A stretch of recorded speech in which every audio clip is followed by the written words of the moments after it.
Alright, तो अब अगर हम लोग चेंबर की बात करें तो चेंबर्स आई डोंट थिंक मैंने कहीं पे भी यूज किए होंगे इस गाने में। सो इसके लिए लेट्स डू वन थिंग, ये जो मेरी बस ड्रम है, बेसिकली जो मेरे अकूस्टिक गिटार्स है, इनके ऊपर एक चेंबर लगा के देखते हैं एंड लेट्स ऑब्जर्व कि उसका कैरेक्टर कैसा होता है। तो टाइम सेव करने के लिए मैं यहाँ पे डायरेक्टली एक रिवर्ब प्लगइन डाल दूंगा। फॉर दिस केस मैं आरवर्ब यूज करूंगा क्योंकि मुझे कहीं ना कहीं इसके जो डिफरेंट रिवर्ब टाइप्स है वो बहुत सही लगते हैं। तो यहाँ पे हम लोग सिलेक्ट कर लेंगे एक चेंबर को एंड ड्राई और वेट को एडजस्ट करते हैं एक बार।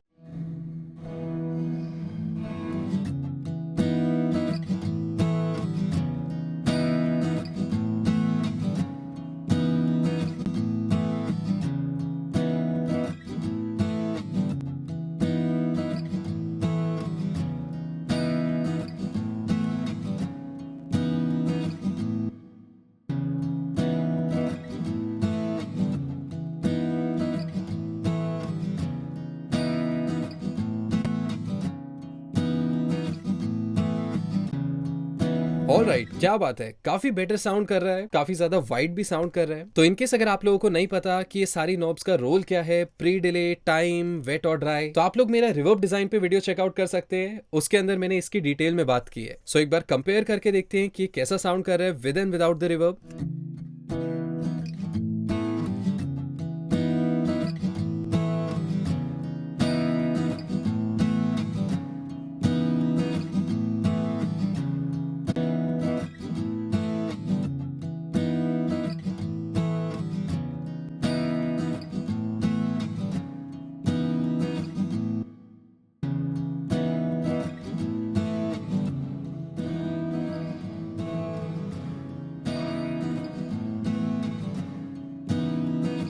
राइट, क्या बात है। लास्ट में मैंने वेट को इसलिए थोड़ा सा बढ़ा दिया ताकि आप लोग भी सुन पाओ कि जो चेंबर का टेक्सचर है वो एक्चुअल में कैसा साउंड करता है। तो अब अगर हम चेंबर्स को समझें तो बेसिकली ये पुराने म्यूजिक में ज्यादा यूज होते थे और मॉडर्न डे में इनका एप्लीकेशन कम है। क्यों? क्योंकि चेंबर्स वो जगहें होती हैं जो कि बहुत ज्यादा रिफ्लेक्टिव होती हैं अपने आर्किटेक्चर की वजह से, जिस वजह से आपकी जो साउंड है वो काफी ज्यादा लशी साउंड करने लगती है। उसके अंदर हार्मोनिक्स ऐड हो जाते हैं। जैसे कि जब भी आप किसी भी ऑडियो पे डिस्टॉर्शन डालते हैं तो डिस्टॉर्शन डालते ही वो जो आपके वोकल्स हैं या इंस्ट्रूमेंट्स हैं वो फैट साउंड करने लगते हैं। सो वही सेम चीज चेंबर्स में होती है। इतनी सारी रिफ्लेक्शंस की वजह से, इतना सारा साउंड डिफ्यूज होने की वजह से आपकी जो साउंड है वो काफी ज्यादा भरी हुई साउंड करती है। इसलिए इस टाइप के रिवर्ब्स को हम लोग थोड़ा सा एक्सपेरिमेंटेशन के लिए यूज करते हैं।